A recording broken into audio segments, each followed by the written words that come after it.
विद्यार्थियों, मैं Vimlesh Gupta Manak Nagar railway inter college RDC Lucknow की ओर से आप सभी का इंटरमीडिएट भौतिक विज्ञान की इस क्लास में स्वागत करता हूं। विद्यार्थियों, इसके पहले के वीडियो में आपने वैद्युत क्षेत्र, गॉस की प्रमेय, वैद्युत विभव और धारिता इन चैप्टर्स को देखा। आज ये चैप्टर वैद्युत धारा इलेक्ट्रिक करंट के नाम से है, तो हम लोग इस चैप्टर पे आज फोकस करने वाले हैं। तो विद्यार्थी चालू करते हैं और आप देख सकते हैं अपने स्क्रीन पे वैद्युत धारा इलेक्ट्रिक करंट या करंट इलेक्ट्रिसिटी। और वीडियो चालू करने के पहले मैं आपको एक चीज़ स्पष्ट कर दूं कि ये चैप्टर जो नया बना है एनसीईआरटी के हिसाब से वैद्युत धारा, इसके पहले जो दो पार्ट वैद्युत चालन और सरल परिपथ सिंपल सर्किट दोनों को मर्ज करने के बाद बनाया गया है। तो अध्याय 3 वैद्युत धारा और अध्याय की रूपरेखा क्या क्या है आपको पहले देख लेना है। तो विद्यार्थियों, हम लोग आगे बढ़ते हैं, पहले जो रूपरेखा क्या क्या है वो चेक कर लेते हैं। जैसा कि आप देख सकते हैं कि पहला जो है प्रस्तावना, फिर वैद्युत धारा इलेक्ट्रिक करंट, धारा घनत्व, करंट डेंसिटी, ओके, फिर वैद्युत चालन, धातुओं में वैद्युत चालन, विशेष रूप से मुक्त इलेक्ट्रॉन मॉडल आपको यहाँ पे देखना है। फिर नेक्स्ट है मुक्त इलेक्ट्रॉनों की यादृच्छिक गति, एटेंडम मोशन, अपवाह या अनुगमन वेग, ड्रिफ्ट वेलोसिटी, माध्य मुक्त पथ और शांति काल। और इन टॉपिक्स के बाद ध्यान दें, आपको यहाँ पे देखना है वैद्युत धारा और अनुगमन वेग का एक बहुत ही महत्वपूर्ण संबंध। उसके अलावा ओम का नियम और उसका सत्यापन करना है। आवेश वाहकों की गतिशीलता, मोबिलिटी ऑफ चार्ज कैरियर्स, वैद्युत प्रतिरोध, ओके, वैद्युत प्रतिरोध, वैद्युत चालकता, वैद्युत चालकता के बाद विशिष्ट प्रतिरोध। विशिष्ट प्रतिरोध को हम लोग दिखाते हैं रो से, ओके, रो से दिखा सकते हैं विशिष्ट प्रतिरोध को।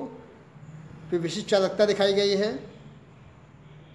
और विशिष्ट चालकता को हम लोग सिग्मा से शो कर सकते हैं, ठीक है। और विशिष्ट प्रतिरोध और प्रतिरोधकता पर ताप का क्या इफेक्ट पड़ता है, हमें ये देखना है। और नीचे आ जाएं, प्रतिरोध पर ताप का इफेक्ट क्या होगा, what will be the effect of temperature on the resistance, ये चेक करना है। ओमी और अनओमी परिपथ क्या होता है, और एक अभिलाक्षणिक वक्र VI वोल्टेज करंट के बीच में खींचना है। वैद्युत ऊर्जा और जूल का नियम, वैद्युत शक्ति पावर किलोवाट घंटा। कलर कोडिंग आपके कोर्स में आ चुका है, तो कार्बन प्रतिरोध और कार्बन प्रतिरोधकों के वर्ण कोड कैसे आपको निर्धारित करना है वो मालूम होना चाहिए। उसके बाद संयोजन देखिए शो किया गया है विद्यार्थियों, और संयोजन में विशेष रूप से आपको श्रेणी समांतर, ओके, प्रतिरोधों का संयोजन, कॉम्बिनेशन ऑफ रेजिस्टेंस, और यहाँ पे बेसिकली आपको श्रेणी और समांतर संयोजन देखना पड़ेगा।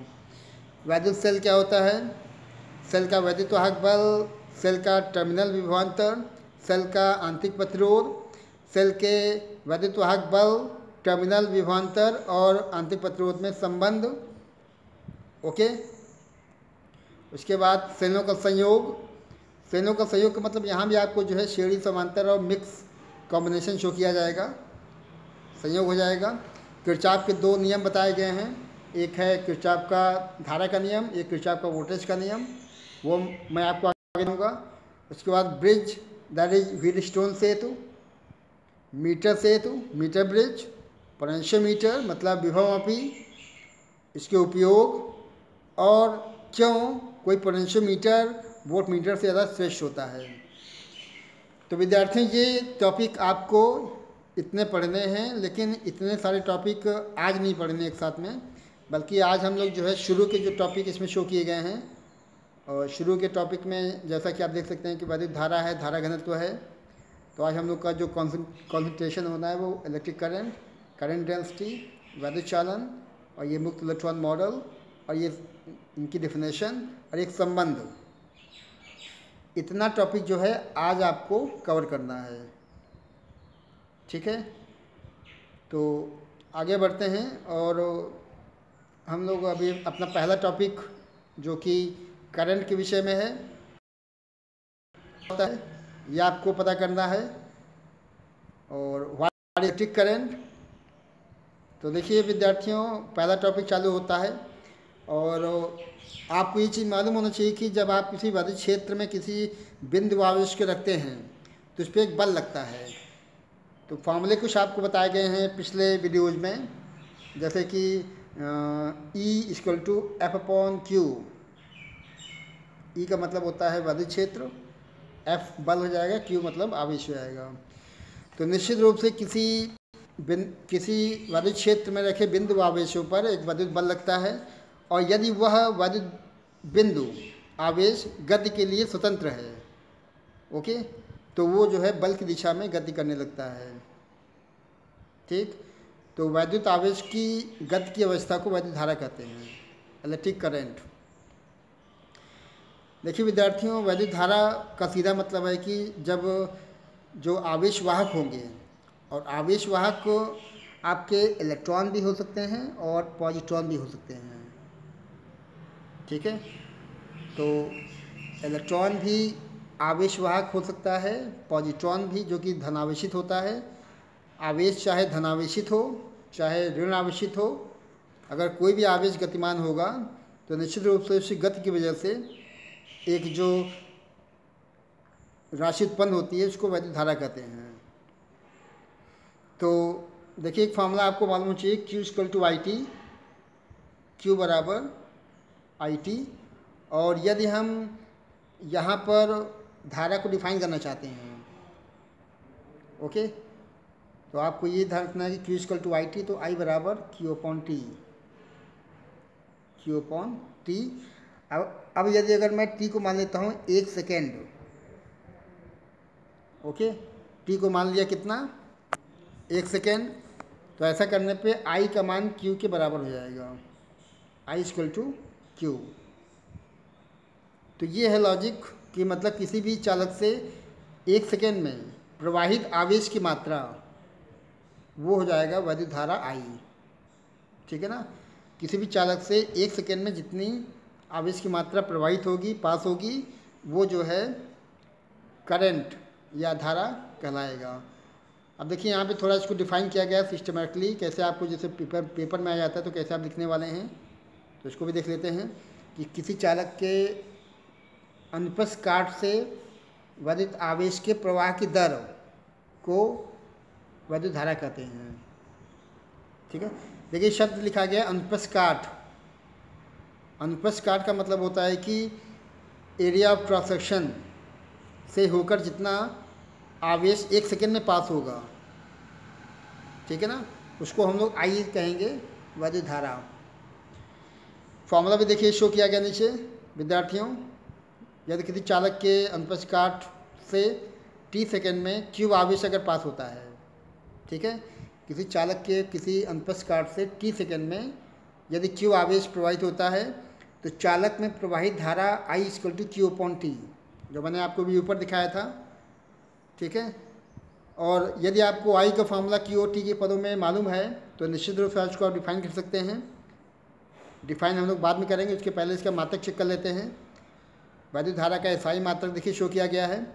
SI मतलब इंटरनेशनल सिस्टम ऑफ यूनिट में यदि हमें वैद्युत धारा की इकाई नापनी है तो उसको हम लोग एम्पियर से शो करेंगे। बाकी Q का मात्रक होता है कूलम्ब, Q का मात्रक कूलम्ब, और नीचे समय का मात्रक सेकेंड, कूलाम पर सेकेंड। ठीक है, कूलाम पर सेकेंड को हम लोग एम्पियर से शो करेंगे। एम्पियर को कैपिटल A से शो करना है। ठीक है, और यदि आप चेक कर लें कि अगर हम लोग यहाँ पर T को मान लेते हैं कितना, 1 सेकेंड, तो निश्चित रूप से Q को भी 1 कूलाम मानते हुए I को हम लोग 1 एम्पियर शो कर सकते हैं। ठीक है, तो इसके आधार पे एक परफेक्ट डेफिनेशन, एक पूर्ण परिभाषा हम लोग बना सकते हैं वैद्युत धारा की, जो कि नीचे लिखी गई आप देख सकते हैं कि किसी भी चालक के अनुप्रस्थ काट से 1 सेकेंड में, किसी भी चालक के किसी अनुप्रस्थ काट से 1 सेकेंड में होकर गुजरने वाला वैद्युत आवेश 1 कूलाम है, तो तो चालक में प्रवाहित वैद्युत धारा 1 एम्पीयर होती है। देखिए विद्यार्थियों, ऐसे ही परिभाषा बनाई जाती हैं। और चूँकि जैसे आपने वो भी ऊपर देखा कि I बराबर दिया था Q/T निकाला गया है, तो यदि हम यहाँ पे Q को और T को 1 मान लें तो I का मान 1 एम्पीयर हो जाएगा। ठीक है, Q और T को 1 मानने पर I का मान जो है कितना, 1 एम्पीयर आ सकता है। तो ये परिभाषा हो जाती है। उसके बाद आगे निकल आते हैं, वैद्युत धारा की दिशा में चेक करनी है। ये एक महत्वपूर्ण पॉइंट है। और we have to check the direction of electric current. Okay, तो इलेक्ट्रिक करंट की डायरेक्शन क्या होगी, तो ध्यान दें, जैसा कि आप जानते हैं कि जो पोलैरिटी होती है, ध्रुवता, उसके हिसाब से या तो इलेक्ट्रॉन होगा या फिर कोटर या फिर पॉजिट्रॉन, मतलब पॉजिटिव चार्ज या फिर नेगेटिव चार्ज। ये दो चीज़ें होती हैं जिनसे आप किसी भी चालक में वैद्युत धारा के प्रवाह को देख सकते हैं। ठीक है, और यदि किसी चालक में धन आवेश चलता है, मतलब पॉजिटिव चार्ज, अगर मान लीजिए पॉजिटिव चार्ज कैरियर चलता है, गति होती है, तो उसी दिशा में धारा की दिशा होगी। और यदि इसका उल्टा हो, उल्टा मतलब यदि कोई मान लो नेगेटिव चार्ज कैरियर, मतलब इलेक्ट्रॉन, कन्फ्यूजन ना करें, पॉजिटिव चार्ज का मतलब कोटर हो जाएगा या फिर होल्स हो सकते हैं, और नेगेटिव चार्ज कैरियर का मतलब है इलेक्ट्रॉन्स। तो नेगेटिव चार्ज कैरियर्स के जो गति के उल्टी दिशा में I की दिशा ली जाती है। ठीक है, तो एक संकेत हो गया आपके पास कि हम लोग किस प्रकार से वैद्युत धारा की दिशा को शो कर सकते हैं। अब हमें ये चेक करना है कि वैद्युत धारा कैसी राशि है, सदिश है कि अदिश है, इसका नॉलेज हमें होना चाहिए। ओके, तो ये भी हम लोग चेक कर लेते हैं। और विद्यार्थियों, आपको मालूम होना चाहिए कि जो है सदिश सदिश राशियाँ क्या होती हैं। जैसे यहाँ लिखा गया अदिश राशि, अदिश का मतलब केवल परिमाण हो, दिशा ना हो, और सदिश का मतलब परिमाण और दिशा दोनों का अगर बोध होता है, उसको हम लोग वेक्टर या सदिश राशियाँ कर सकते हैं। तो ये एक बहुत बड़ा पॉइंट है। अक्सर मैं देखता हूँ कि तमाम विद्यार्थी कंफ्यूज रहते हैं कि वैद्युत धारा क्या शो करना है, अदिश है कि सदिश है। ठीक है ना, तो अभी मैं इसको बहुत विस्तार में नीचे भी बताऊंगा डायग्राम बना के। फिलहाल अभी हम लोग देखते हैं कि किसी परिपथ में प्रवाहित वैद्युत धारा की दिशा को या व्यक्त करने के लिए परिमाण के साथ साथ दिशा की भी आवश्यकता होती है। ये आप मानते हैं। आप निश्चित रूप से अगर 2 एम्पीयर को दिखाना चाहते हैं तो 2 एम्पीयर दिखाएंगे और उसकी दिशा दिखाएंगे, लेकिन परिमाण और दिशा होने के बावजूद हम जो है वैद्युत धारा को I को सदिश नहीं मान सकते हैं। ठीक है, वैद्युत धारा I को सदिश नहीं माना जाता है। क्यों नहीं माना जाता है, उसके पीछे कुछ कारण हैं। इसमें शो किया गया कि सदिश नहीं, बल्कि इसको हम लोग मानते हैं अदिश। ओके, वैद्युत धारा एक अदिश राशि है। और क्यों है, क्योंकि सदिश योग के नियमों का पालन नहीं करती है। अब ये पॉइंट थोड़ा कन्फ्यूजिंग है, समझने वाला है कि सदिश योग के नियम क्या होते हैं, इसका ये लैंग्वेज है क्यों लिखी गई है। तो उसका जो सॉल्यूशन है अगले टॉपिक में होने वाला है। हम लोग डिटेल में इस टॉपिक को पढ़ने वाले हैं कि वैद्युत धारा एक्चुअली सदिश है कि अदिश है, और क्या उसमें बाधा है, वो हम लोग देख सकते हैं। ठीक है, तो विद्यार्थियों ध्यान दें, जैसा कि आप देख सकते हैं कि यहाँ पर एक डायग्राम शो किया गया है, और वैद्युत धारा की दिशा हम लोग जो है यहाँ से चेक करने वाले हैं। Okay, direction of electric current. तो आप ध्यान दें कि किसी भी चालक में प्रवाहित वैद्युत धारा की दिशा चालक में धनावेश चालकों या पॉजिटिव चार्ज कैरियर्स की दिशा में अथवा ऋणावेशित वाहकों मतलब नेगेटिव चार्ज कैरियर्स की उल्टी दिशा में होती है। मैंने आपको इसको ऊपर भी लिखा हुआ दिखाया था, यहाँ इस चीज़ को मैं फिर से लिख रहा हूँ ताकि आपको जो टॉपिक है पूर्ण रूप से स्पष्ट हो जाए। उसके बाद ध्यान दें, जैसा कि आप देख सकते हैं कि एक डायग्राम शो किया गया है। विद्यार्थियों ध्यान देंगे, देखिए क्यों इसको सदिश नहीं मानते हैं। वैद्युत धारा एक अदिश राशि बताई जाती है किताबों में, इसको सदिश क्यों नहीं माना जाता है। जैसा कि आप देख सकते हैं कि कोई करंट ए से चल रहा है ओ की ओर 3 एम्पियर, ओके, और एक करंट चल रहा है बी से ओ की ओर 4 एम्पियर, और दोनों ये 90 डिग्री कोण पे मिल रहे हैं। कितना एंगल है?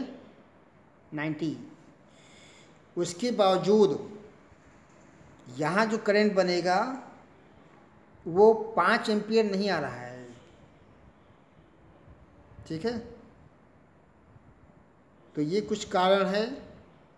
अब मैं इस कारण को आपको और डिटेल में बताना चाहूँगा।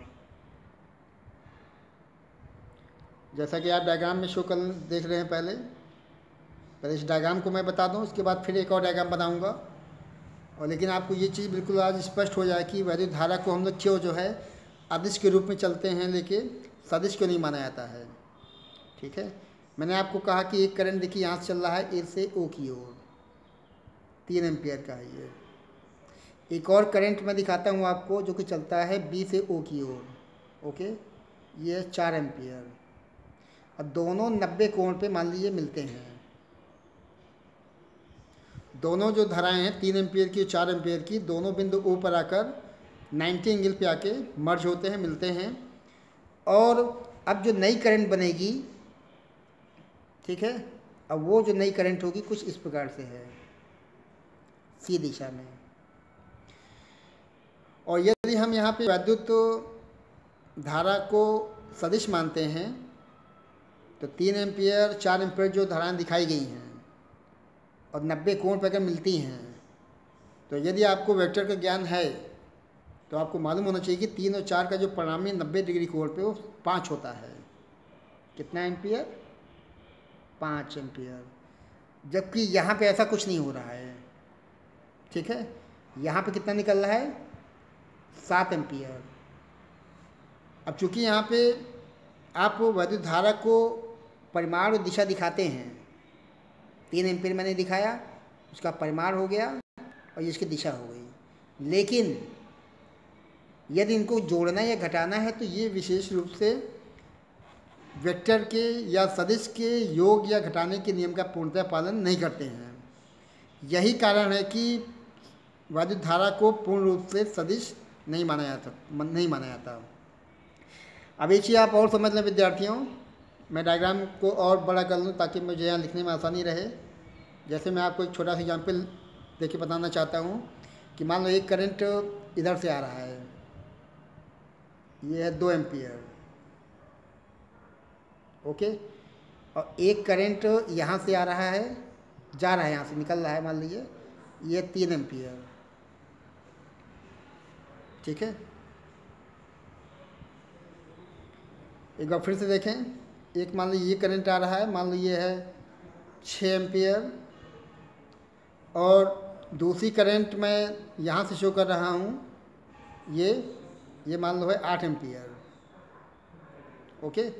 6 एम्पियर ऊपर हो गया, 8 एम्पियर, 6 एम्पियर जो है इस जंक्शन की तरफ आ रहा है, और 8 एम्पियर जो है जंक्शन से दूर जा रहा है, और दोनों जो है 90 एंगल पे मर्ज होते हैं, मिलते हैं।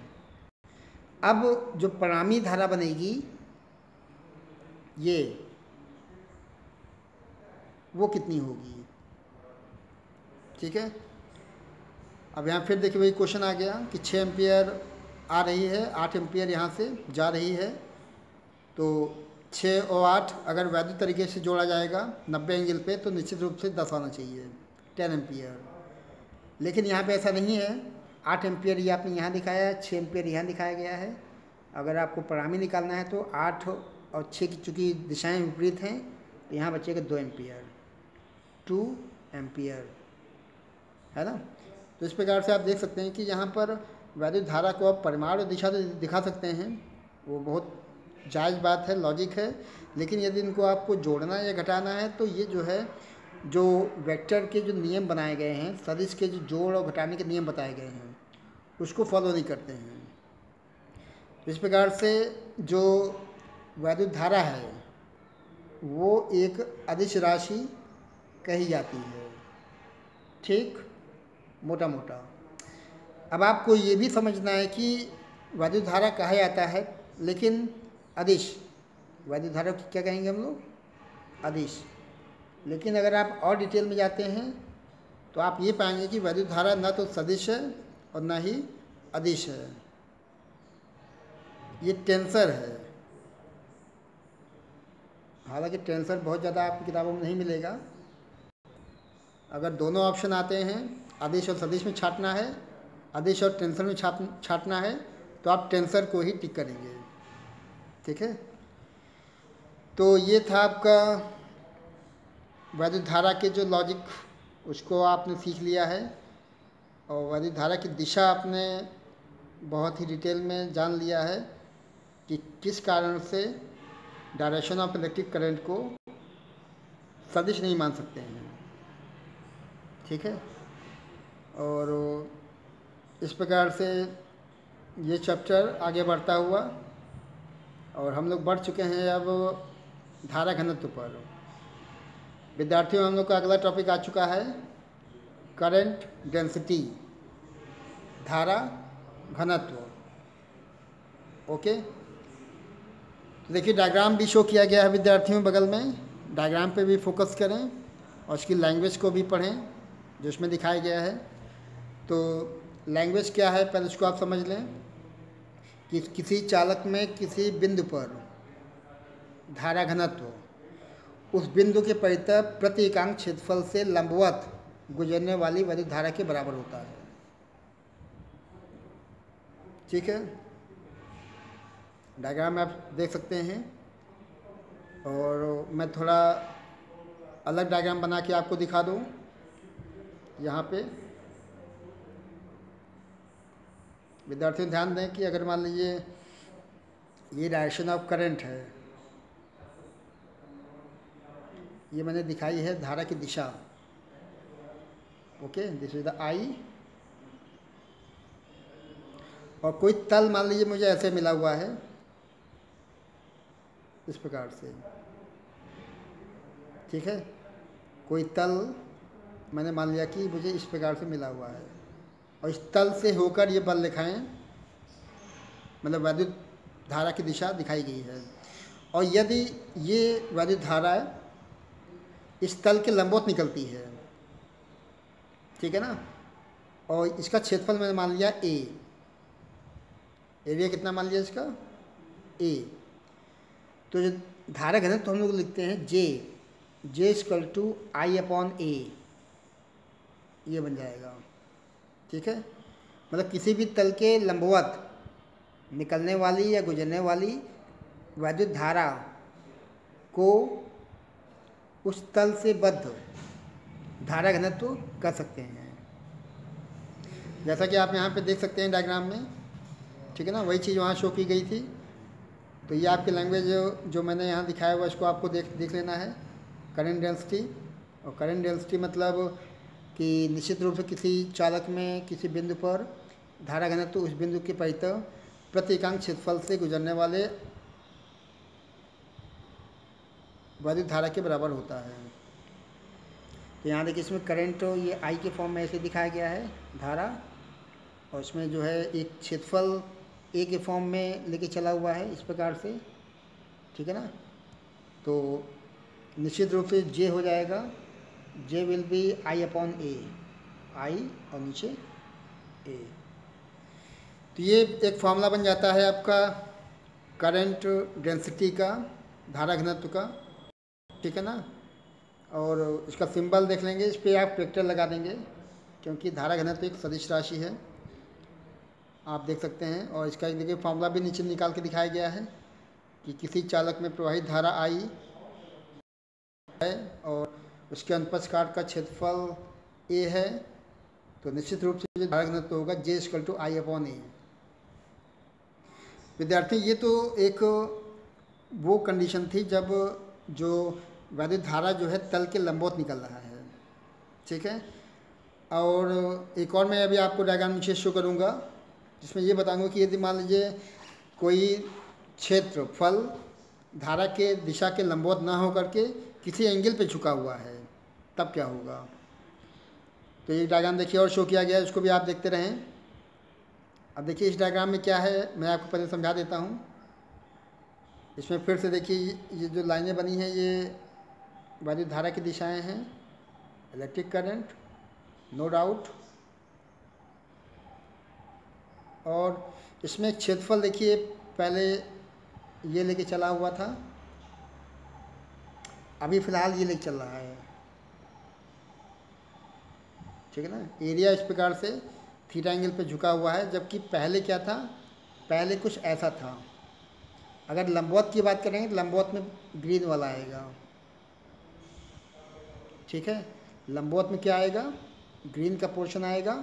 और अभी जो येलो टाइप का बना है वो एक्चुअल कंडीशन इस समय है। अब चूंकि ये जो येलो पोर्शन है ये आई की दिशा से एंगल बनाता है थीटा।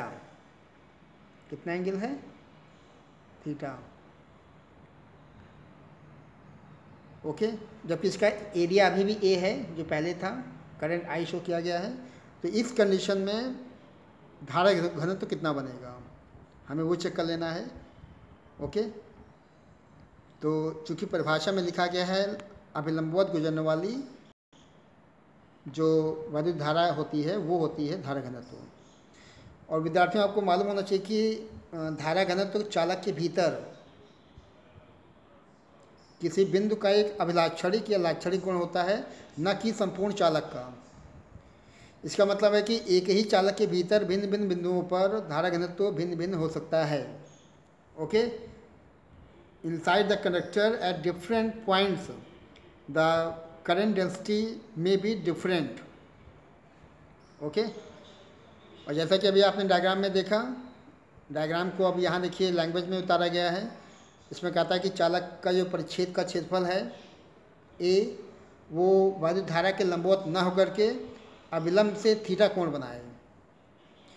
तो धारा घनत्व के लिए हमें ए का इस्तेमाल नहीं करना पड़ेगा, बल्कि ए की जगह पर उसका जो लंबवत घटक है ए कॉस थीटा वो लेके चलना पड़ेगा, ओके। तो इसका सीधा मतलब है कि जो जे का फॉर्मूला था J equal to I upon ए, ठीक।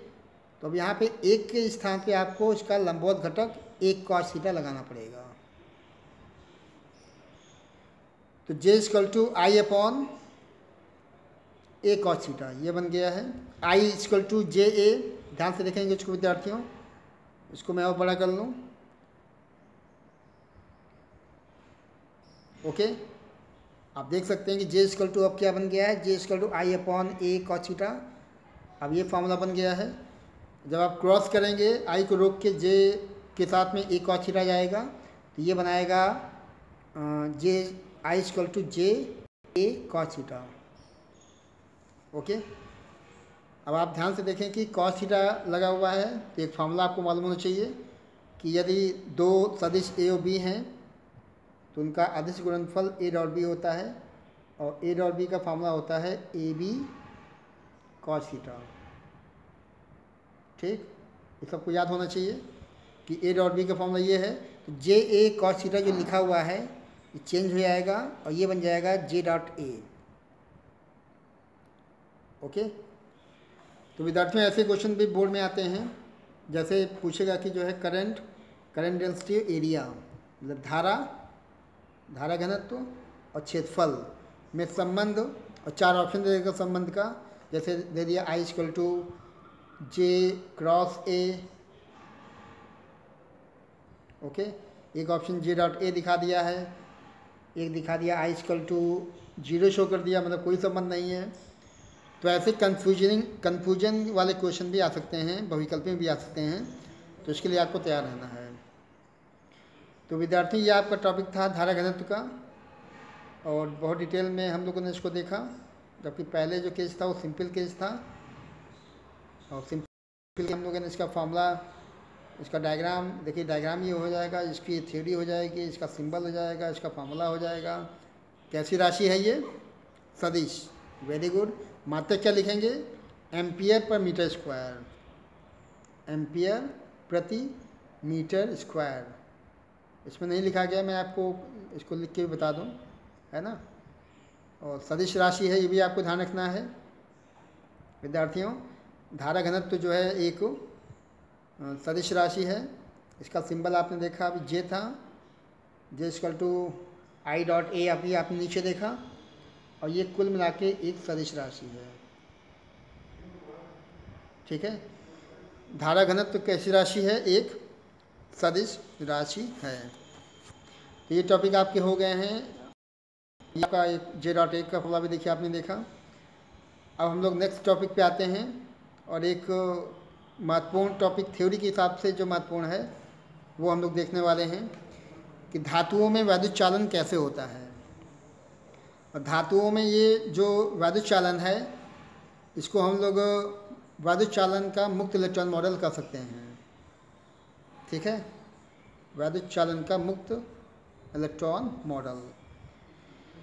तो विद्यार्थी स्टार्ट करते हैं, और टॉपिक हम लोग का electrical conduction in the metals, free electron model of electrical conduction. तो पहले मैं आपको कुछ चीज़ें बता दूं, उसके बाद मैं इसकी थ्योरी पढ़ूंगा बाद में। तो ये स्पेस ठीक रहेगा मेरे लिए, इसको मैं टारगेट करता हूं। देखिए विद्यार्थियों, आपको मालूम होना चाहिए कि जो आपका जो परमाणु होता है वो बहुत ही सूक्ष्म होता है, और परमाणु की जो इकाई होती है वो नाभिक और इलेक्ट्रॉनों से मिलके बनती है। तो ये आपने जैसे नाभिक दिखा दिया है, नाभिक के अंदर आपका धनावेशित प्रोटॉन होगा और उदासीन न्यूट्रॉन हो जाता है, और इसके चारों ओर विभिन्न कक्षाओं में, एक कक्षा मान लीजिए ये हो गया, एक कक्षा आपका ये हो इधर हो गया, एक कक्षा मान लीजिए इधर हो गया, ठीक है ना। इस प्रकार से आपने शो कर दिया, तमाम कक्षाएं दिखा दी हैं। तो नाभिक के चारों ओर, अब जैसे मान लीजिए पहली कक्षा ये, तो कुछ इलेक्ट्रॉन आपने यहाँ दिखा दिए, है ना, कुछ इलेक्ट्रॉन आपने यहाँ दिखा दिए हैं, और एक आध दो इलेक्ट्रॉन आपने यहाँ दिखा दिया, एक मानी इलेक्ट्रॉन यहाँ बच रहा है। तो ये जो लास्ट में इलेक्ट्रॉन है, यदि इस इलेक्ट्रॉन को, या कहें कि इस परमाणु को बाहर से थोड़ी भी ऊर्जा मिलती है, तो ये इलेक्ट्रॉन आसानी से बाहर निकल जाएगा, ठीक है ना। अतः इसको हम लोग कहेंगे फ्री इलेक्ट्रॉन, मुक्त इलेक्ट्रॉन, ठीक है। तो ऐसे इलेक्ट्रॉन जिन पर नाभिक का आकर्षण बल बहुत कम लगे, या फिर ऐसे इलेक्ट्रॉन जो बाहर से प्राप्त की गई ऊर्जा को लेकर के अपनी कक्षा को छोड़ के बाहर निकल जाएं, नाभिक से इनका जो आकर्षण बल है बहुत ही कमज़ोर हो जाए, उनके बीच का जो फोर्स होता है वो ब्रेक हो जाए, और ये इलेक्ट्रॉन बाहर निकल जाएं, इनको हम लोग कहते हैं मुक्त इलेक्ट्रॉन, फ्री इलेक्ट्रॉन। तो यही चीज़ें आपको यहाँ बताई गई हैं, क्योंकि आप वैद्युत चालन पढ़ रहे हैं, वैद्युत धारा आपका चैप्टर है, तो निश्चित रूप से आपको ये सब चीज़ आपको मालूम होनी चाहिए। तो देखिए मैं चालू करता हूँ आपका ये जो मॉडल, जो कि मुक्त इलेक्ट्रॉन मॉडल के नाम से है, और पेपर में इसी नाम से आ सकता है कि वैद्युत चालन का मुक्त इलेक्ट्रॉन मॉडल क्या है, इसको समझाइए। तो मैंने आपको भी डायग्राम शो कर दिया है, अब डायग्राम के बाद थ्योरी क्या होनी है मैं आपको बता देता हूँ। और विद्यार्थियों आप ध्यान दें कि प्रत्येक पदार्थ सूक्ष्म कणों, जो पदार्थ होता है वो तमाम सूक्ष्म कणों मतलब परमाणुओं से मिलके बनता है, ओके। और प्रत्येक परमाणु के केंद्र पर एक धनावेशित नाभिक होगा, कोई डाउट नहीं, जिसके चारों ओर इलेक्ट्रॉन, ओके, इसके चारों ओर जो इलेक्ट्रॉन होंगे वो विभिन्न कक्षाओं में चक्कर लगाएंगे, परिक्रमा करेंगे। जिसके चारों ओर जो इलेक्ट्रॉन होंगे वो विभिन्न कक्षाओं में चक्कर या परिक्रमा करते हैं। जो इलेक्ट्रॉन परमाणु की भीतरी कक्षाओं में चक्कर लगाते हैं वे नाभिक से प्रबल आकर्षण बल से बंधे होते हैं। मैंने आपको भी डायग्राम में शो किया था कि ऐसे इलेक्ट्रॉन जो नाभिक के बहुत ही करीब हैं उन पर नाभिक के द्वारा लगने वाला आकर्षण बल बहुत ही मजबूती से लगता है और वो इलेक्ट्रॉनों को बांधे रखते हैं। ठीक है। परंतु बाहरी कक्षाओं में परिक्रमा कर रहे इलेक्ट्रॉनों पर आकर्षण बल बहुत ही कम होने के कारण इन्हें आसानी से परमाणु से अलग कर सकते हैं। तो विद्यार्थियों, मैंने आपको जो भी डायग्राम शो किया था, पूरी लैंग्वेज ये वही लिखी हुई है। मैंने आपको परमाणु दिखाया, परमाणु के नाभिक दिखाया, नाभिक के अंदर प्रोटॉन जो कि धनावेशित होते हैं और न्यूट्रॉन जो कि उदासीन हैं, नाभिक के अंदर रहेंगे, और उनके चारों ओर विभिन्न कक्षाओं में इलेक्ट्रॉनों को शो किया गया था। कुछ इलेक्ट्रॉन पहली कक्षा में, पहले कोश में, फिर दूसरे कोश में, KLMN कोश आप पढ़ रहे होंगे। तो इस प्रकार तमाम कोशों में चक्कर लगाते हैं। और जो इलेक्ट्रॉन परमाणु के नाभिक के निकट होंगे उन पर आकर्षण बल बहुत ही प्रबल होगा, जबकि ऐसे इलेक्ट्रॉन जो परमाणु के नाभिक से बहुत दूरी पे होंगे उन पर आकर्षण बल बहुत ही कमज़ोर होगा। तो निश्चित रूप से ये लाइन आपकी काम की है कि ऐसे इलेक्ट्रॉन जो नाभिक से काफ़ी दूरी पे हैं, इन पर आकर्षण बल बहुत कम लगना है। इनको आसानी से आप जो है अलग कर सकते हैं, पृथक कर सकते हैं। ठीक है। तो इस प्रकार से आगे बढ़ें। धातु को गर्म करके, ध्यान देंगे क्या क्या ऑप्शंस हैं इलेक्ट्रॉनों को अलग करने के। धातु को गर्म करके, प्रबल तीव्रता का विद्युत क्षेत्र लगा करके, रगड़ के या अन्य तरीक़ों से इन बाहरी इलेक्ट्रॉनों के, बाहरी कक्षाओं के इलेक्ट्रॉनों को आसानी से मुक्त कर सकते हैं। ओके। तो विद्यार्थियों, अभी आपने देखा कि कितने मुक्त इलेक्ट्रॉन बाहर हैं, उनकी संख्या बहुत अधिक नहीं होनी है। लेकिन इन मुक्त इलेक्ट्रॉनों को यदि हमें परमाणु के नाभिक से अलग करना है, इनकी कक्षा को अलग कर देना है, तो तमाम ऑप्शन दिखाए गए हैं। इनको गर्म करके या प्रबल तीव्रता के विद्युत क्षेत्र लगा करके, धातुओं को रगड़ करके, ये तमाम ऑप्शन ऐसे हैं जिनके द्वारा आप बाहरी कक्षाओं के इलेक्ट्रॉनों को आसानी से मुक्त कर सकते हैं। ओके। और धातु की सामान्य ताप और दाब की अवस्था में ही प्रचुर मात्रा में इलेक्ट्रॉन धातु के भीतर मुक्त होकर के परमाणुओं के बीच एक एट रैंडम मोशन, अनियमित गति, मतलब रैंडम मोशन करने लगते हैं। रैंडम का मतलब जिग जैग मोशन, किसी भी दिशा में कोई भी क्रम नहीं होगा, कोई बाउंडेशन नहीं होगा, किसी भी दिशाओं में गति कर सकते हैं। अब इन इलेक्ट्रॉनों को एक विशेष नाम दिया गया है विद्यार्थियों। इन इलेक्ट्रॉनों को नाम दिया गया है मुक्त इलेक्ट्रॉन। क्या कहेंगे इनको? मुक्त इलेक्ट्रॉन या चालक इलेक्ट्रॉन, कंडक्शन इलेक्ट्रॉन्स कह सकते हैं। तो ये आपका एक थ्योरी का पोर्शन। अभी और इसमें देखिए नीचे लिखा हुआ है कि किसी भी पदार्थ की विद्युत चालकता उसमें मौजूद मुक्त इलेक्ट्रॉनों की संख्या पर निर्भर करती है। ठीक है। किसी भी पदार्थ की विद्युत चालकता उसमें मौजूद मुक्त इलेक्ट्रॉनों की संख्या पर निर्भर करती है, जबकि कहा गया है कि सामान्य ताप और दाब पर धातुओं में, नॉर्मल टेम्परेचर, नॉर्मल प्रेशर पर धातुओं में मुक्त इलेक्ट्रॉन घनत्व बहुत अधिक होता है। और इनकी मात्रा भी दी गई 10⁻29 प्रति मीटर क्यूब। ये है मुक्त इलेक्ट्रॉन घनत्व, जो कि धातुओं के लिए शो किया गया है। और यही कारण है कि धातुएं जो है विद्युत की या ऊष्मा की बहुत अच्छी चालक होती हैं, सुचालक होती हैं। तो विद्यार्थियों, ये एक मॉडल जो आपने अभी देखा, इसको हम लोग इलेक्ट्रॉन मॉडल या मुक्त इलेक्ट्रॉन मॉडल कह सकते हैं। ठीक है ना। तो इसको आपकी थ्योरी देख लेनी है कि धातुओं में मुक्त इलेक्ट्रॉन मॉडल या वैद्युत चालन का मुक्त इलेक्ट्रॉन मॉडल कैसे बनना है, क्या क्या इसके बेसिक्स हैं, वो आपको मालूम होने चाहिए। ये थ्योरी आपको देख लेनी है। और विद्यार्थियों, इस प्रकार से हम लोगों ने यहाँ पे ये देखा कि एक कैटेगराइजेशन आप कैसे विभाजन करेंगे, कैसे चेक करेंगे कि कौन सा पदार्थ सुचालक है, कौन सा पदार्थ कुचालक है। तो इसके लिए एक ऑप्शन देखिए जो बनाया गया है। ठीक है। तो ऑप्शन का आधार क्या होगा? ऑप्शन का आधार हम लोग का होता है मुक्त इलेक्ट्रॉन। ओके। यदि मुक्त इलेक्ट्रॉन बहुत अधिक मात्रा में है तो निश्चित रूप से वो सुचालक होगा, एक अच्छा चालक होगा। ठीक है। और यदि मुक्त इलेक्ट्रॉन नहीं है या बहुत कम मात्रा में है या बंधे हुए हैं तो उनको हम लोग कुचालक कह सकते हैं। और सुचालक पदार्थों में 10⁻29 प्रति मीटर क्यूब ये इलेक्ट्रॉन घनत्व अभी आपने ऊपर देखा, ठीक है ना। तो ये आंकड़ा भी आपको याद कर लेना है। और उसके बाद हम लोग आते हैं अपने नेक्स्ट टॉपिक पर।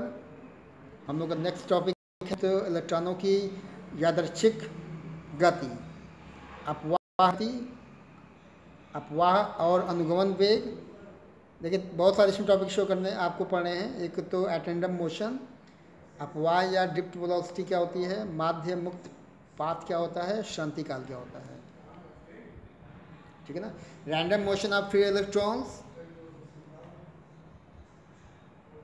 Drift velocity, mean free path and relaxation time, इतनी चीज़ें आपको यहाँ से देखनी है, ठीक है। तो ध्यान देंगे, हम लोग इतनी टॉपिक पढ़ने वाले हैं अभी। और तो इस कड़ी में मैं पहले आपको बता दूं कि क्या होता है एटेंडम मोशन, मुक्त इलेक्ट्रॉनों की यादृच्छिक गति। थ्योरी में ये बार बार इस्तेमाल किया जाएगा। तो विद्यार्थियों आप ध्यान दें कि जब हम लोग बात करते हैं किसी पदार्थ की सुचालक के ऊपर, मतलब सुचालक की बात करते हैं, और उसके अंदर जो मुक्त इलेक्ट्रॉन होते हैं, फ्री इलेक्ट्रॉन, ठीक है, तो वो एट रैंडम मोशन करते हैं। और ये जो गति होती है अनियमित गति, मतलब इलेक्ट्रॉन का कोई गति का कोई क्रम नहीं होता है, वो जिग जैग मोशन या टेढ़ी मेढ़ी गति किसी प्रकार से गति कर सकता है, ठीक है। तो देखें यहाँ पे चूँकि टॉपिक लेके चला हुआ है, जिसके अकॉर्डिंग हम लोग चलते हैं। देखिए इलेक्ट्रॉन जो होंगे, चूँकि ये आपस में ये टक्कर करते रहेंगे, है ना। और जो आपस में जो कोलिजन होगा, मुक्त इलेक्ट्रॉनों की जो गति के दौरान जो आपस में इनका जो कोलिजन होगा, टक्कर होगी, और टक्कर के पश्चात इनका परमाणु दिशा दोनों में बदलाव आता है, ओके। इनका डायरेक्शन और मैग्नीट्यूड दोनों चेंज हो जाता है। और भिन्न भिन्न टक्करों के बीच मुक्त इलेक्ट्रॉनों द्वारा तय की गई दूरियां भी भिन्न भिन्न हैं, ठीक है। तो आपको अभी समझना है कि मीन फ्री पाथ क्या होता है। मीन फ्री पाथ मतलब औसत मुक्त पथ। ध्यान देंगे कि मान लीजिए कि इलेक्ट्रॉन जब वो टक्कर करता है, देखिए इलेक्ट्रॉन या तो आपस में टक्कर करेंगे, या इलेक्ट्रॉन जो है धातु के भीतर मौजूद धन आयनों से भी टकरा सकते हैं। तो क्रमागत टक्कर लिखा हुआ, मान लीजिए इलेक्ट्रॉन यहाँ पे था, टकराने के बाद यहाँ पे चला गया, ए के बाद कहाँ चला गया, बिंदु बी पे चला गया, ठीक है ना। बी से कहाँ चला गया, ये मान लिया मैंने सी पे चला गया, सी से कहाँ चला गया, सी से मान लीजिए डी चला गया, ठीक है ना। डी के बाद कहाँ चला गया, ऐसे ही बढ़ता जाएगा। अब यहाँ से आपको तय करना है कि क्या होता है मुक्त इलेक्ट्रॉनों का औसत मुक्त पथ, what is the mean free path. तो दो क्रमागत टक्करों के बीच तय की गई औसत दूरी, मतलब जैसे ए से बी गया है और बी से सी गया है, ठीक है ना। तो ये दूरी देखिए कुछ कम दिखाई गई है, ये दूरी बी से सी वाली कुछ ज़्यादा दिखाई गई है। तो दोनों को दूरियों को जोड़ के इनका आधा कर लेंगे, ठीक है ना। दोनों को जोड़ के क्या करेंगे, इनका आधा कर लेंगे। तो ये जो है कहलाएगा मीन फ्री पाथ, औसत मुक्त पथ। अब आपको इसकी एक्चुअल डेफिनेशन चेक कर लेनी है विद्यार्थियों। और जैसा कि आप देख सकते हैं कि मुक्त इलेक्ट्रॉनों के द्वारा किन्हीं दो क्रमागत टक्करों के बीच तय की गई औसत दूरी को मुक्त इलेक्ट्रॉनों का औसत मुक्त पथ कहते हैं, ठीक है। And this is the mean free path. और ये धातुओं के भीतर जो इलेक्ट्रॉन्स हैं उनका जो चूँकि एट रैंडम मोशन है, अनियमित गति होती हैं, उन अनियमित गतियों की वजह से वे इलेक्ट्रॉन, मुक्त इलेक्ट्रॉन आपस में या धातु के भीतर मौजूद इलेक्ट्रॉनों से लगातार टक्कर या कोलिजन करते रहते हैं। तो किन्हीं भी दो क्रमागत टक्करों के बीच तय की गई जो एवरेज डिस्टेंस होती है, औसत दूरी होती है, उसे ही हम लोग लैम्डा कहते हैं। लैम्डा मतलब मीन फ्री पाथ। ओके, देखिए इसकी वैल्यू भी शो की गई है। एक तो इसका सिंबल हो गया, औसत मुक्त पथ का सिंबल क्या हो गया, लैम्डा, और इसकी वैल्यू 10⁻⁹ मीटर की कोड का रेंज का हो सकता है। ठीक है, और आगे बढ़ते हैं और अब हम लोग सीखेंगे कि शांति काल क्या होता है। ठीक है ना, अभी आपने ऊपर देखा विद्यार्थियों, मैंने आपको बताया कि कोई इलेक्ट्रॉन, मुक्त इलेक्ट्रॉन ए से कहाँ गया, बी गया है, और बी से कहाँ गया, बी से गया है सी पे गया है। ठीक है, तो यहाँ से ये जाना फिर ये जाना, ये जो इसका जो माध्य समय था वो माध्य दूरी वो औसत मुक्त पथ था। और यहाँ पे क्या कहता है कि क्रमागत मुक्त इलेक्ट्रॉनों की किन्हीं दो क्रमागत टक्करों के बीच का औसत समय, दो कोलिजन होना है, दो टक्कर होनी है, एक टक्कर फिर अगली टक्कर, उनके बीच का जो औसत समय होगा, एवरेज टाइम, वो आपका शांति काल या रिलैक्सेशन टाइम कहलाता है। इसको हम लोग टाउ या टो से दर्शाएंगे। ये सिंबल आपका टो या टॉर्क होता है, टाउ बोलते हैं इसको। और देखिए आपको शांति काल का मान भी शो किया गया है 10⁻⁴ सेकेंड। और उसके ऊपर आपने क्या देखा था, औसत मुक्त पाथ का जो मान था वो 10⁻⁹ मीटर कोड का था। और यहाँ चूँकि समय है ये शांति काल के रूप में, जो कि 10⁻⁴ सेकेंड शो किया गया है। तो इसका मतलब ये है कि मुक्त इलेक्ट्रॉनों की ये जो गति है उस केवल उनकी ऊष्मीय ऊर्जा के कारण ही होता है। अतः इसे हम लोग मुक्त इलेक्ट्रॉनों की ऊष्मीय गति या थर्मल मोशन भी कर सकते हैं।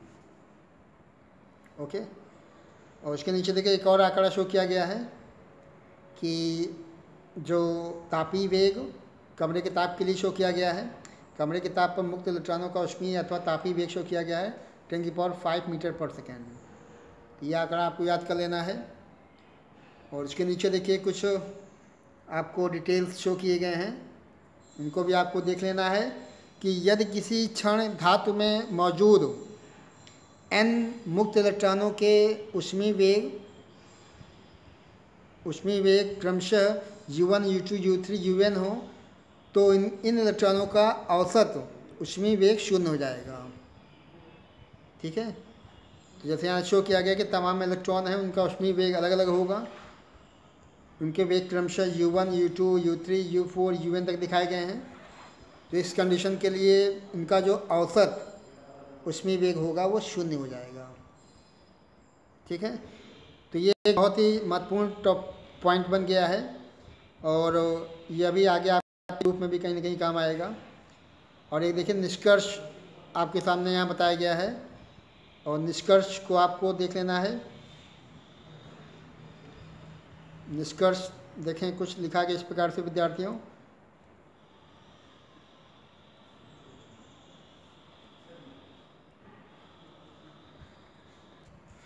तो विद्यार्थियों आपको देख लेना है कि जो निष्कर्ष यहाँ दिखाया गया है ये, और उसको गाइडलाइन देंगे कैसे आपको इसको रूपरेखा तय करनी है। आपने अभी देखा कि u1 + u2 + u3 सबको जोड़ा गया है अप टू n टाइम्स, और n से भाग किया गया तो ये कितना आ गया है, 0। इसका सीधा तात्पर्य है कि वायु क्षेत्र की अनुपस्थिति में मुक्त इलेक्ट्रॉनों का किसी भी दिशा में औसत ऊष्मीय वेग 0 होने का कारण ही मुक्त इलेक्ट्रॉनों का किसी भी दिशा में परमाणु प्रवाह नहीं होता है। ठीक है, तो देखिए एक बहुत ही महत्वपूर्ण निष्कर्ष सामने आ रहा है कि जो मुक्त इलेक्ट्रॉनों का जो परमाणु प्रवाह होगा वो किसी भी दिशा में नहीं होता है, उनका परमाणु प्रवाह 0 दिखाया गया है। ठीक है, जो कि यहाँ पे प्रूव भी किया गया है। तो ये चीज़ आपको देख लेना है। अब आपको देखना है कि मुक्त इलेक्ट्रॉनों का अपवाह या अनुगमन वेग क्या होता है।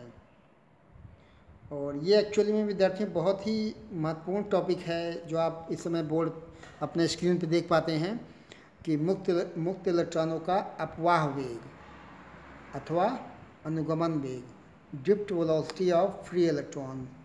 This is very very important topic. ये परिभाषा अक्सर बोर्ड में 1 से 2 नंबर में लिखने को आती है ना। तो ध्यान दें, पहले मैं आपको समझा दूं, फिर इसकी लैंग्वेज पढ़ता हूं। विद्यार्थियों को ध्यान देना है कि जब आप किसी भी चालक के सिरों पर विभवांतर लगाते हैं तो निश्चित रूप से उसके अंदर जो वैद्युत क्षेत्र उत्पन्न होता है वो लो पोटेंशियल, मतलब अगर एक पॉइंट ए दिखाया गया है, एक पॉइंट बी दिखाया गया है, ये मान लो ये उच्च विभव पर ए है, हाई पोटेंशियल पे है, और ये लो पोटेंशियल पे है। एक वैद्युत क्षेत्र ई जो बनेगा वो बनता है ए से बी की ओर, ठीक है, जिससे एक वैद्युत बल भी काम करने लगता है। और जब वो गति प्रारंभ करेगा, गतिमान होगा, तो निश्चित रूप से एक त्वरण कार्य करता है, ठीक है। और उसके बाद जब हम बात करते हैं मुक्त इलेक्ट्रॉनों की, जो चूँकि मुक्त इलेक्ट्रॉन धन आयनों से लगातार टकराते रहते हैं, उनका वेग जो है लगातार टकराव की वजह से निरंतर बढ़ नहीं पाता है।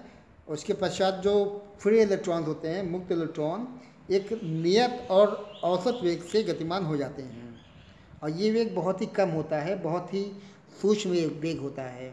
यही सूक्ष्म या जो नियत वेग कहलाता है अनुगमन या अपवाह वेग। ओके, लैंग्वेज को एक बार फिर से समझ लें विद्यार्थियों। मैं आपको शो कर रहा हूँ, देखें यहाँ पे कि जब आप किसी चालक के सिरों पे लगाते हैं विभवांतर, ठीक लगा दिया, तो निश्चित रूप से जो चालक के भीतर जो वैद्युत क्षेत्र बनने वाला है वो उच्च विभव से निम्न विभव की ओर बनेगा, ठीक है, ये भी ठीक है, करेक्ट।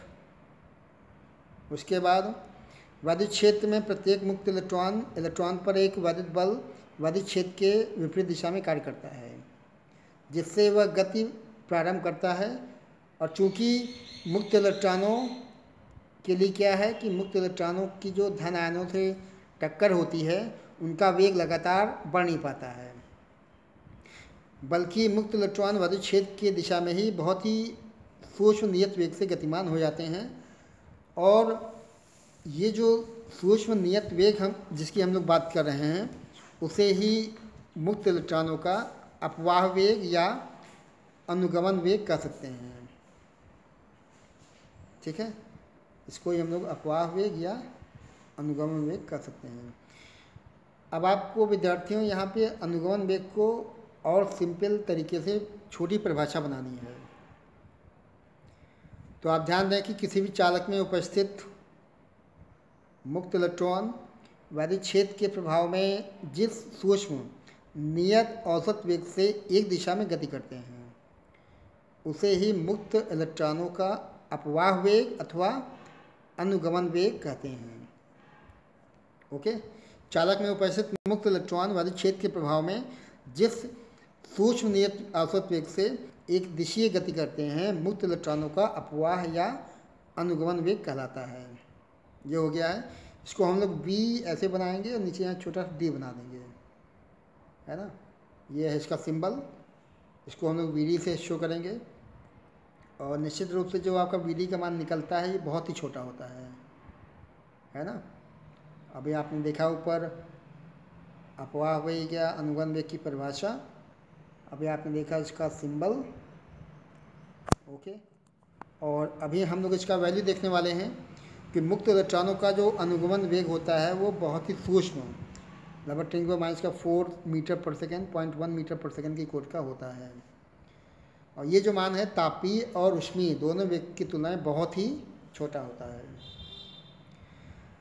तो विद्यार्थियों, इस प्रकार से आपने अनुगमन वेग के विषय में जो जानकारियाँ हैं, जो तथ्य हैं, वो आपने चेक कर लिए हैं। अब हम लोग यहाँ पे कुछ इम्पोर्टेंट फैक्ट्स शो करने वाले हैं कि जो आपने अभी तक ऊपर पढ़ा तो उसमें कौन कौन से आंकड़े, आंकिक मान आपके काम में आ सकते हैं, उसको मैंने एक टेबल फॉर्म में तैयार किया है। तो you can see here important facts, आप देख सकते हैं यहाँ पे मुक्त इलेक्ट्रॉनों के लिए कुछ मान शो किए गए हैं। देखिए, पहला मान ऊष्मीय अथवा तापीय वेग U के फॉर्म में 10⁵ मीटर पर सेकेंड। ओके, नंबर 2 पे दिखाया गया औसत ऊष्मीय औसत तापीय वेग, औसत का मतलब यू बार लगा दिया है तो शून्य हो गया है, ठीक है। अपवाह अथवा अनुगमन वेग वी डी 10⁻⁴ मीटर पर सेकेंड, अभी आपने ऊपर पढ़ा हुआ है।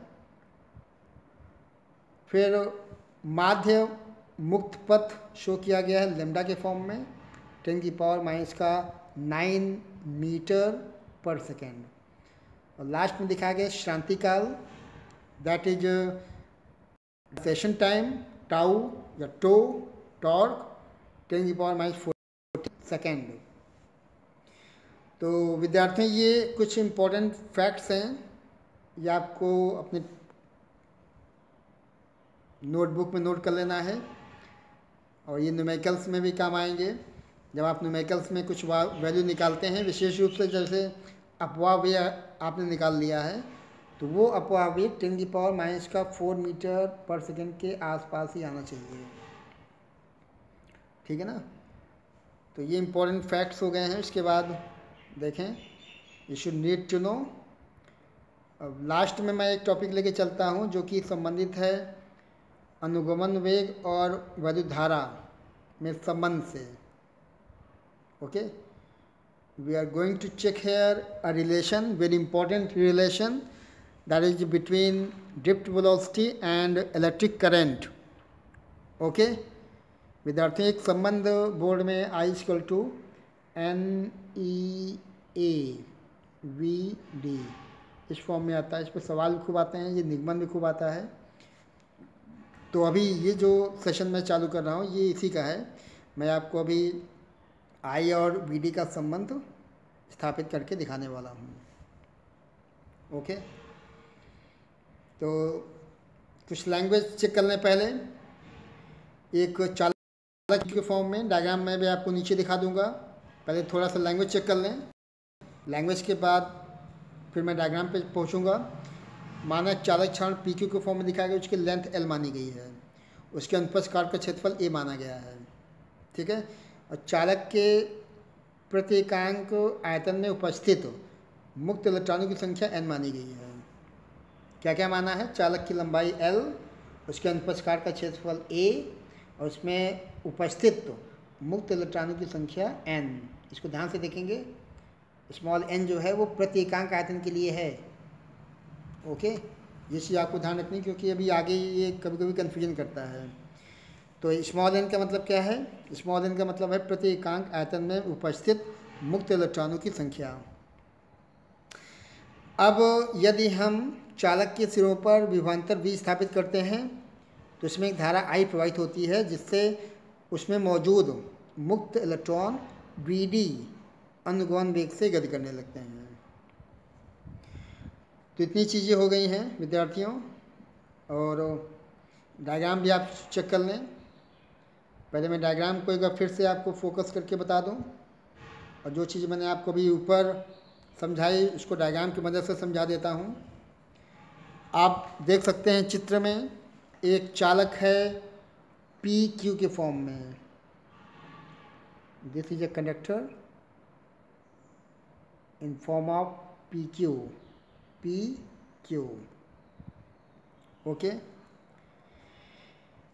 इसकी लेंथ L शो की गई है, आप देख सकते हैं, और इसके अनुप्रस्थ काट का क्षेत्रफल A दिखाया गया है, एरिया क्रॉस सेक्शन A माना गया है, ठीक है। अब आप ध्यान दें कि जब आप इस चालक को जोड़ते हैं बैटरी से, ये मैंने जोड़ दिया बैटरी से, बैटरी का निगेटिव और बैटरी का पॉजिटिव आपको दिखा देना है। ओके, ये आपका प्लस हो गया, प्लस टर्मिनल, और ये सिरा माइनस का हो गया, माइनस टर्मिनल, ठीक है। और इसके बाद चूँकि आप जानते हैं कि धारा हमेशा प्लस से माइनस दिशा में फ्लो करता है, तो यहाँ जो करंट शो किया गया है वो ऐसे दिखाया गया है, I करंट हो जाएगा, ये Q से P बहेगा, तो इसमें एक वैद्युत क्षेत्र E उत्पन्न हो गया है, वो शो किया गया है। और इसके भीतर PQ के भीतर जो इलेक्ट्रॉन होंगे वो एक नियत सूक्ष्म वेग अनुगमन वेग VD से गति करना प्रारंभ कर देंगे, ऐसे, ठीक है। अब यहाँ पे आपका एक क्वेश्चन ये होना चाहिए कि ये VD उल्टी दिशा में क्यों दिखाई गई है? जबकि इलेक्ट्रॉन चल रहे हैं Q से P दिशा में, है ना। आप देख सकते हैं जब आपने करंट को यहाँ से शो किया है प्लस की वजह से, तो करंट I जो है वो QP दिशा में शो की गई है, VD की दिशा ऐसे क्यों दिखाई गई है ना। तो आप निश्चित रूप से समझ लें कि जो इलेक्ट्रॉन जब गति करता है, चूँकि इलेक्ट्रॉन ही चलते हैं यहाँ से Q से P की ओर, तो इलेक्ट्रॉन चूँकि चलते हैं Q से P की ओर और धारा बहेगी P से Q की ओर, मतलब जो इनका अनुगमन वेग होगा, वेग वो P से Q होगा, ठीक है। हम लोग यहाँ अनुगमन वेग VD की बात कर लेते हैं। यहाँ जो अनुगमन वेग होगा VD, उसकी दिशा इलेक्ट्रॉनों के चलने की उल्टी दिशा में होगी, मतलब वो उल्टी दिशा में फ्लो करेगा, तो ये आप VD दिखा सकते हैं। अब थोड़ी लैंग्वेज पे आ जाएं, जैसे कि आपने अभी ऊपर देखा, एक बार फिर से जल्दी चेक कर लेते हैं विद्यार्थियों। हम लोग यहाँ पे एक संबंध स्थापित करना है, और वो संबंध किसके बीच में है, वो संबंध है वैद्युत धारा और अनुगमन वेग का। तो फटाफट, चालक छड़ की लंबाई L हो गई, अनफेस काट के क्षेत्रफल A हो गया है, चालक के प्रतिकांक आयतन में उपस्थित मुक्त इलेक्ट्रॉनों की संख्या N हो गई, स्मॉल n। विभवांतर V स्थापित करने पे धारा I प्रवाहित होती है और मुक्त इलेक्ट्रॉनों का अनुगमन वेग VD शो किया गया है, ठीक। मैं आपको फिर बोल रहा हूँ कि स्मॉल n मैंने ऊपर बताया आपको, स्मॉल n का मतलब है प्रतिकांक आयतन में उपस्थित मुक्त इलेक्ट्रॉनों की संख्या, ओके। और नीचे क्या शो किया गया है, ये चालक में उपस्थित कुल कितने इलेक्ट्रॉन हैं, कुल कितने मुक्त इलेक्ट्रॉन हैं, कैपिटल N से शो किया गया है, ओके। तो इसका क्या तरीका होगा, इसका तरीका होगा कि जो है, क्योंकि आपने यहाँ बताया कि एकांक आयतन में उपस्थित इलेक्ट्रॉनों की संख्या, ओके। तो यहाँ पे आपको एकांक आयतन के लिए आयतन को हटाना पड़ेगा, है ना, क्योंकि आपको निकालना कुल इलेक्ट्रॉनों की संख्या। तो पहले क्या लिखेंगे, चालक के प्रति एकांक आयतन में उपस्थित मुक्त इलेक्ट्रॉनों की संख्या गुणे चालक का आयतन, चालक का आयतन।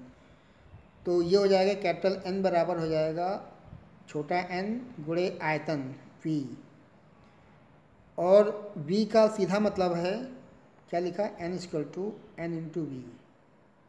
अब V का मतलब यहाँ पे आयतन से है, ठीक है ना, V का मतलब क्या है, आयतन। और इस कंडीशन में जबकि आपने डायग्राम में भी शो किया हुआ है नीचे, तो डायग्राम के हिसाब से क्षेत्रफल और लंबाई आपने दिखाया हुआ है ना, क्योंकि इसमें लंबाई कितनी है L, क्षेत्रफल कितना है A, तो कैपिटल N का मान जो हो जाएगा N इंटू AL हो जाएगा। ये आपको समझ लेना है। ये एक्चुअली निकल रहा है कुल इलेक्ट्रॉनों की संख्या, है ना, चालक में उपस्थित कुल मुक्त इलेक्ट्रॉनों की संख्या, that is capital N equal to N into AL। Diagram सामने बना हुआ है, ठीक है। आगे निकल आए, अब देखें कि आपको निकालना है कुल मुक्त इलेक्ट्रॉन का जो आवेश होगा वो निकाल लेना है। आवेश का फॉर्मूला आप जानते हैं, शुरुआत से आपको बताया गया है कि Q बराबर N इंटू E होता है। यहाँ पे आपको N कैपिटल बनाना है, और कैपिटल N का मान कितना निकाला था अभी, छोटा n into A into L, वो चीज़ यहाँ बिठा देनी है, ठीक है। तो इस प्रकार से क्वेश्चन नंबर फर्स्ट आप देख सकते हैं, ये बन गया है क्वेश्चन नंबर 1। अब आप ध्यान दें, चूँकि जब आप चालक के सिरों पर लगाते हैं विभवांतर, ओके, जब आप लगाते हैं चालक के सिरों पर विभवांतर, तो सबसे पहले धन विभव के सिरे Q से मुक्त इलेक्ट्रॉन बाह्य परिपथ में गति करते हैं। उसके पश्चात उसके पीछे के जो इलेक्ट्रॉन मौजूद होंगे, फ्री इलेक्ट्रॉन, वो परिपथ में गति करते हैं, है ना।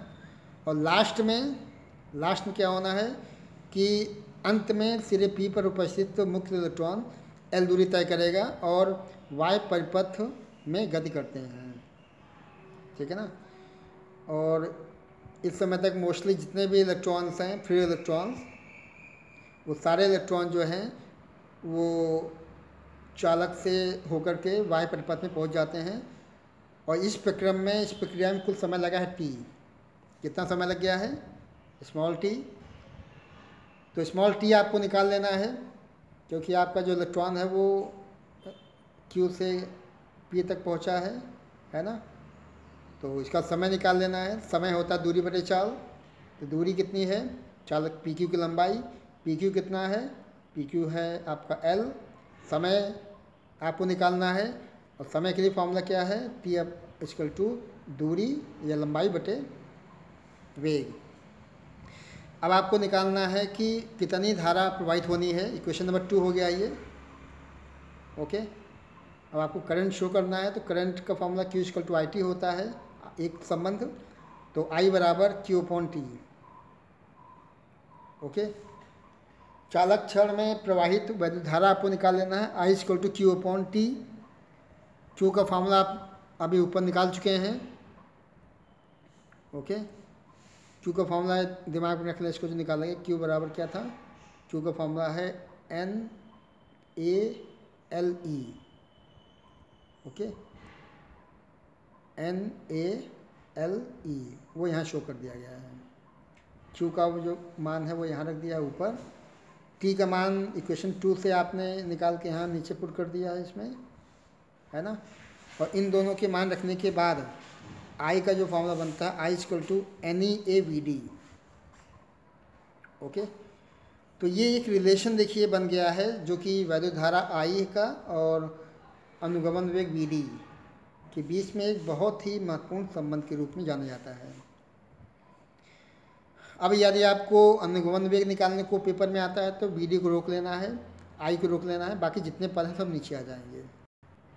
इक्वेशन नंबर 3 के फॉर्म में आ देखिए बन गया ये, ठीक है। और इक्वेशन 3 के बाद अब आपको एक चीज़ और समझ लेना है कि ये जो एक संबंध है यही कहलाता है एक महत्वपूर्ण संबंध, जो कि मुक्त इलेक्ट्रॉनों के अनुगमन वेग और वैद्युत धारा के मध्य संबंध होता है। इस फॉर्म में शो किया गया है।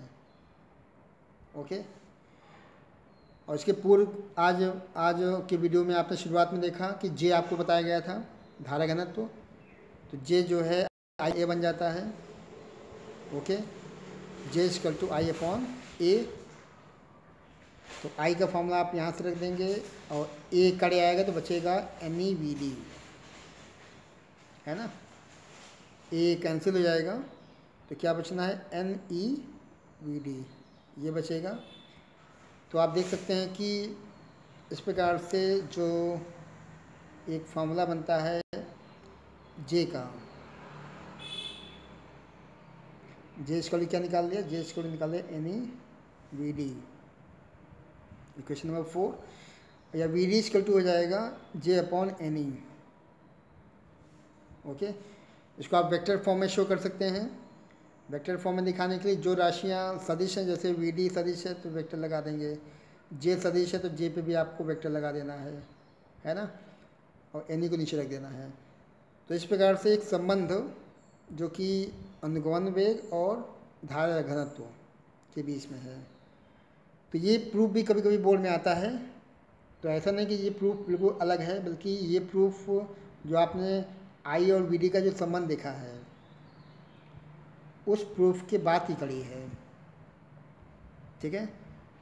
I बराबर NeAVd, और जब आप A से भाग कर लेते हैं तो आपका J बन जाता है, और यही जो है अनुगमन वेग और धारा घनत्व के बीच में संबंध, जो कि आप यहाँ देख सकते हैं, यहाँ शो किया गया है।